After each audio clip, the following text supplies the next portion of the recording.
Hi guys, so today we will be visiting a group of monuments in Mahabalipuram. The architectural magnificence of the 7th and 8th century makes Mahabalipuram a peerless illustration of ancient civilizations and beliefs. Let's visit all of them one by one. So first, we are visiting Krishna Mandapam. Krishna Mandapam is a cave temple dedicated to Lord Krishna. This 7th century Pallava monument is one of the major attractions of Mahabalipuram. The cave temple has a grand bas relief of Krishna lifting Govardhana hill, protecting the Yadavas along with Balrama and Subhadra.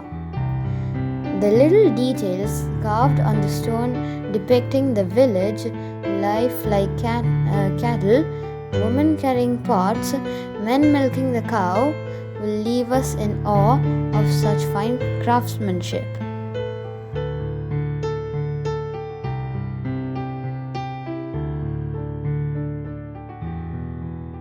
The beautiful craftsmanship will leave us in awe.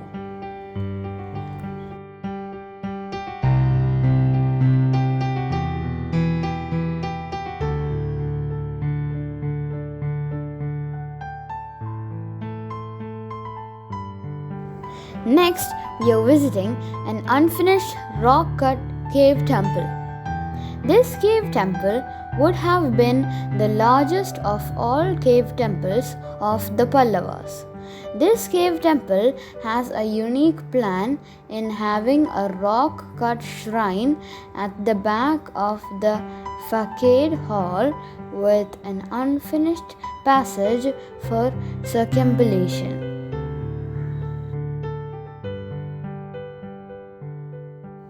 Look out for these marvelous works of art.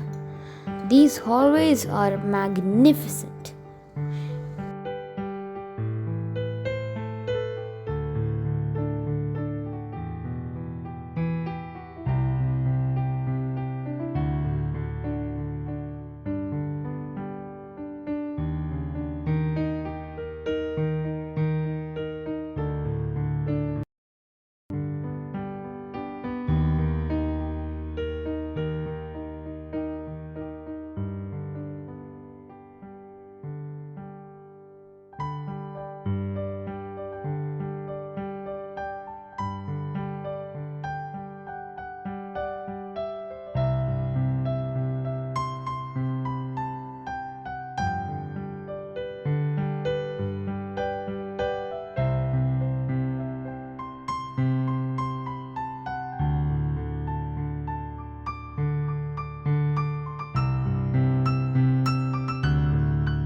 Next, we are visiting Arjuna's Penance or the desert of Ganges.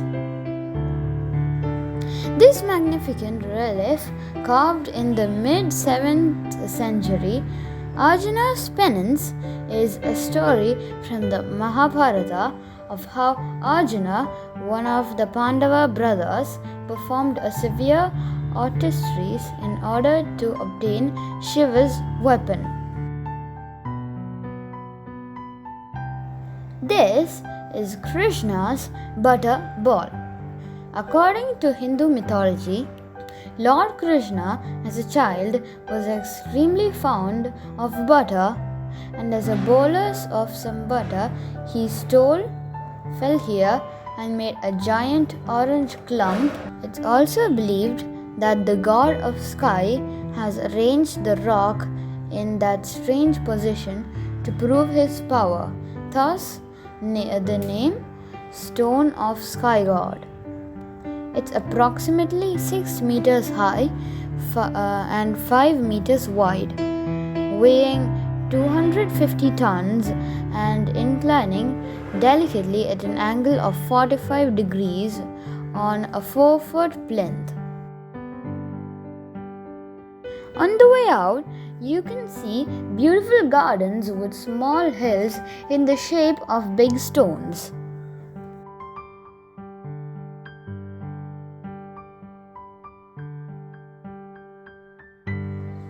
Despite looking round in shape, the top and back part of the rock is actually sheared off, and that's visible only from its backside.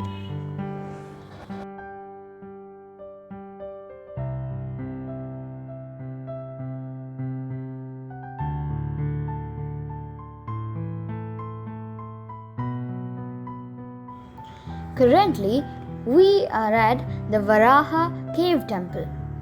The Varaha Cave Temple is an exquisite gem of the ancient South Indian architecture. This temple is carved out of a huge piece of granite in the 7th century. The cave temple took several decades to complete. In the cave temple, the hall in front has 2 pillars supported by 2 squatting lions, and in the center you can see 2 Dwarapalas guarding the temple area. The crux of the Varaha cave story lies in the panels inside. That is Varaha Murti, considered to be the 3rd incarnation of Lord Vishnu. The Varaha isn't an ordinary boar, but one that brings out the earth goddess from the ocean. Another story is the depiction of Vishnu as the boar rescuing his wife Fumi from the serpent king who had abducted her.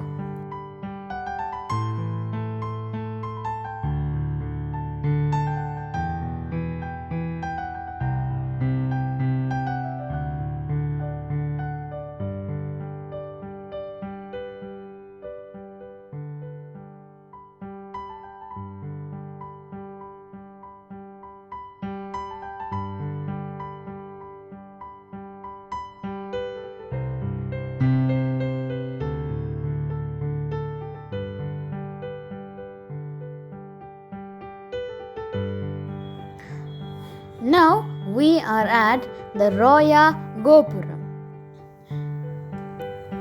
The Rajagopuram is the most effective pillar that is half constructed in the premises of Meenakshi Temple. Despite being half completed, Gopuram, its far carved beauty, it surrounds the Meenakshi Temple from one side. The appearance of the temple turns into an appealing because of its specific creation. Rajagopuram is a complete unique architectural characteristic of Meenakshi Temple.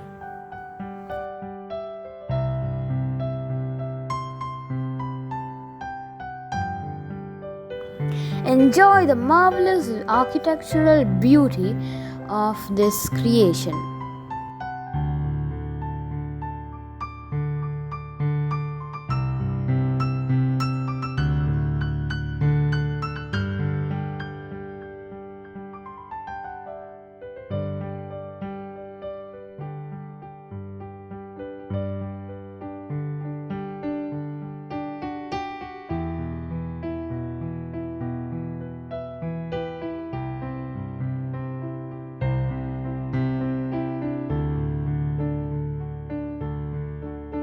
This is Draupadi's bath. It is in a form of a small well, and probably the idea behind this excavation might be a simple one, such as storing water.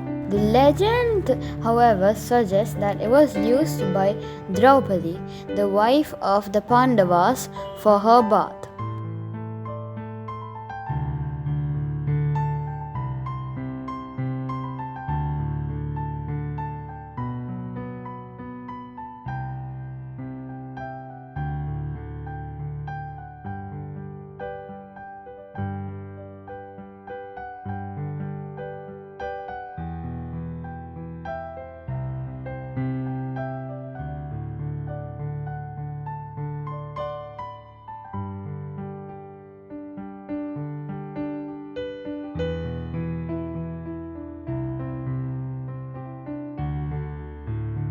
Now we are at the Ramanuja Mandapam.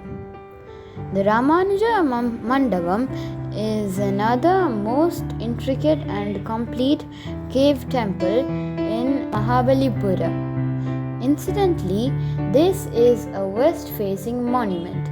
The temple was partially revamped hundreds of years after its erection into a shrine of Ramanuja, an ancient Vaishnava scholar.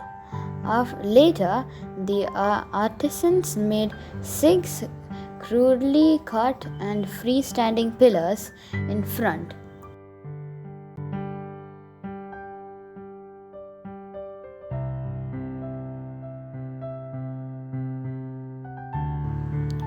Now we are at the Mahabalipuram Lighthouse.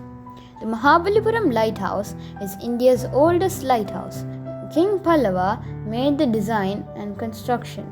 It was initially planned to construct in 1887. Later, in 1904, it was fully capable. Additionally, the 26-meter lighthouse is visible up to a radius of 54 kilometers. What you are seeing is the Olakaneshwara Temple. The Olakaneshwara Temple is as old as the Mahabalipuram Lighthouse.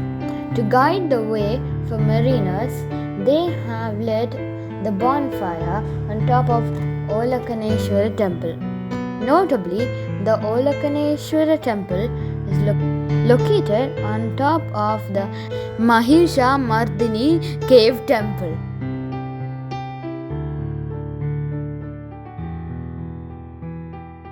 This is the Mahishamardini rock-cut mandapa.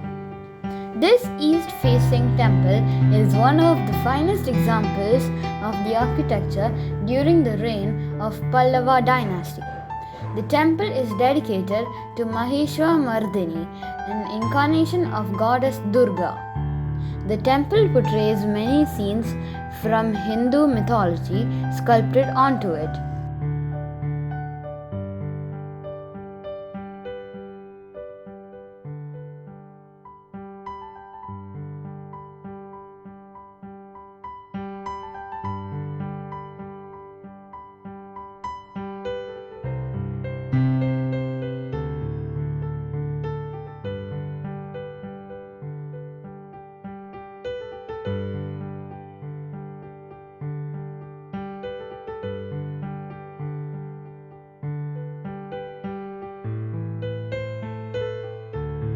Another important site here includes an image of Vishnu reclining on a 7-hooded serpent.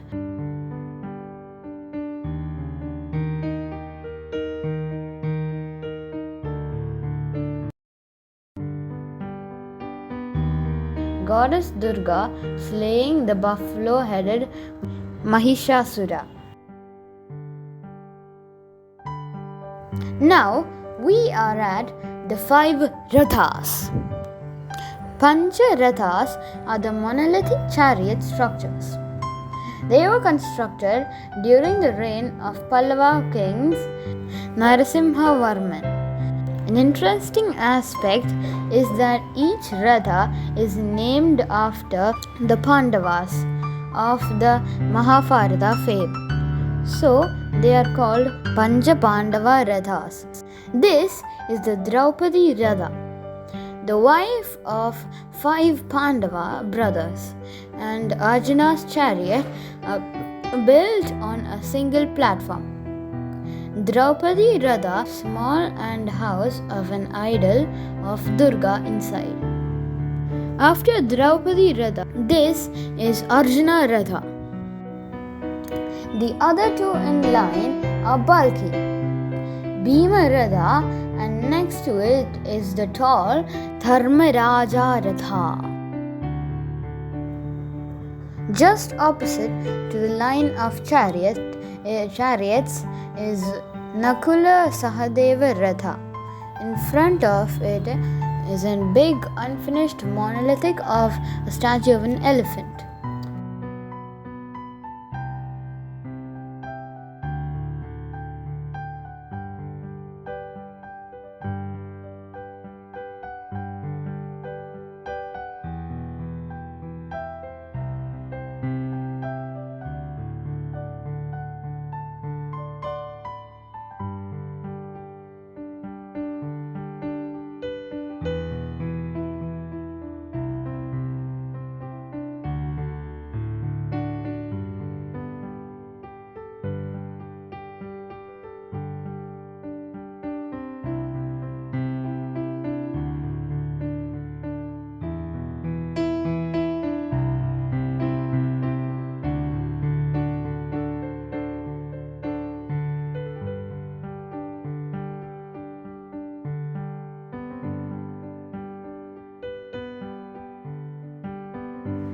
Curiously, it is a customary tradition in India to carve the vehicles of the gods facing the temples. Here, Nandi and the elephant are placed in front of the rathas, indicating that these structures were meant to be the temples. Sadly, the Pancha Rathas were unfinished. Records suggest that the death of the king Narasimhavarman must have stopped it. Even the change in administration might be the reason for the incomplete architecture. Today, Pancha-Pandava Rathas are the best structures in the group monuments at Mahabalipuram. Hope you had a great time enjoying these historical masterpieces with me, and I hope to see you in the next video. Till then, goodbye.